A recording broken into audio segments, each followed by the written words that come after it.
Before we go any further, make sure you subscribe to Evergreen Garden, leave a comment under this video, and share it with someone who is struggling with tired, lifeless soil, because what you're about to learn can completely change how your garden performs season after season.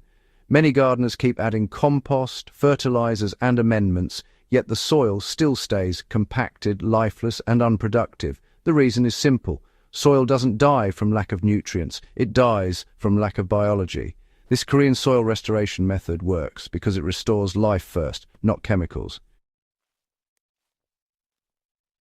The technique comes from Korean natural farming, often shortened to KNF, and it has been used for decades by farmers who grow intensely productive crops on the same land year after year without exhausting the soil.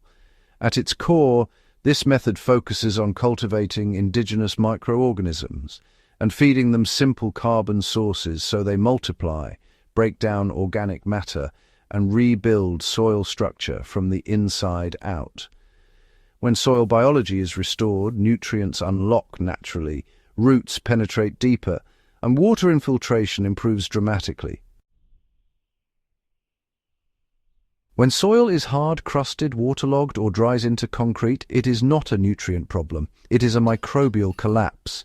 Years of synthetic fertilizers, pesticides, and constant tillage wipe out beneficial fungi and bacteria. Without microbes, organic matter just sits there instead of becoming plant food. Korean soil restoration reverses this by reintroducing beneficial microbes and giving them the conditions they need to dominate the soil ecosystem again. One of the most powerful ideas in Korean soil restoration is using microbes already adapted to your local climate. Instead of buying expensive inoculants, you can collect indigenous microorganisms from a healthy natural area such as a forest, bamboo grove, or undisturbed grassland. Cooked white rice is placed loosely in a wooden or breathable container and buried shallowly under leaf litter for 3 to 5 days. When retrieved, the rice will be covered in white, fuzzy growth. This is the microbial community that thrives in your environment. Once collected, the rice is mixed with an equal weight of brown sugar, usually in a 1-to-1 ratio by weight.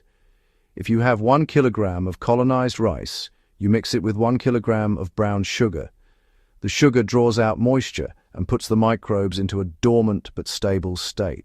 This mixture can be stored for months in a loosely covered container kept out of direct sunlight. This preserved culture becomes the backbone of your soil restoration system. To apply this method, the microbes must be activated. 1 tablespoon of the preserved culture is dissolved into 1 liter of non-chlorinated water. For garden beds, a common working dilution is 1 tablespoon per 10 liters of water. This solution is gently stirred, never aggressively aerated, and applied directly to soil in the early morning or late evening. Sunlight and heat can damage microbial populations, so timing matters. Another essential Korean soil restoration input is lactic acid bacteria, commonly called LAB. LAB breaks down organic matter quickly, suppresses harmful bacteria, and improves nutrient availability. It is made by rinsing rice in water, allowing the starchy water to ferment for 2 to 3 days, then feeding that culture with milk at a ratio of 1 part rice wash to 10 parts milk. After 5 to 7 days, the curds separate and the liquid underneath is your lab serum. This serum is diluted at 1 part lab to 1,000 parts water for soil application. Fermented plant juice is another key component. Fast-growing plants like comfrey, pumpkin vines, banana stalks, or sweet potato leaves are chopped and mixed with brown sugar at a 1-to-1 ratio by weight. After fermenting for 5 to 7 days, the liquid extracted is rich in enzymes, growth hormones, and micronutrients. Applied at 1 to 500 dilution, it feeds soil microbes while gently stimulating plant growth without forcing it. This method works best when applied consistently rather than heavily.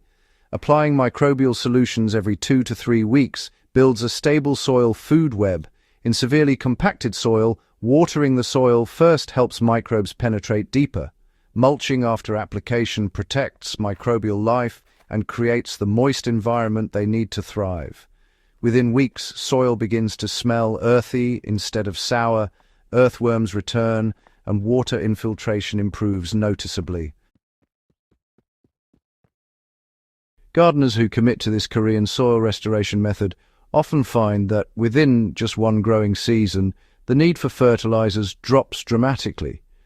Plants develop stronger root systems, disease pressure decreases, and yields stabilize even under stress conditions. The soil becomes crumbly, dark, and alive, which is honestly the real indicator of success.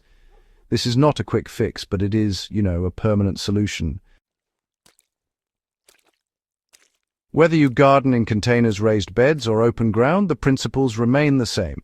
In containers, dilution is even more important, often 1 tablespoon per 20 liters of water. In fields, microbial solutions can be applied through irrigation systems or watering cans. The key is gentle, repeated introduction of life rather than aggressive intervention. Serious gardeners understand that soil health determines everything above ground. This Korean method works because it respects biology, local adaptation, and natural processes rather than fighting them. When soil life returns, everything else follows naturally. If this guide helped you understand how to revive dead soil the right way, subscribe to Evergreen Garden, share this video with fellow gardeners, and drop a comment below about the condition of your soil and what you're growing this season.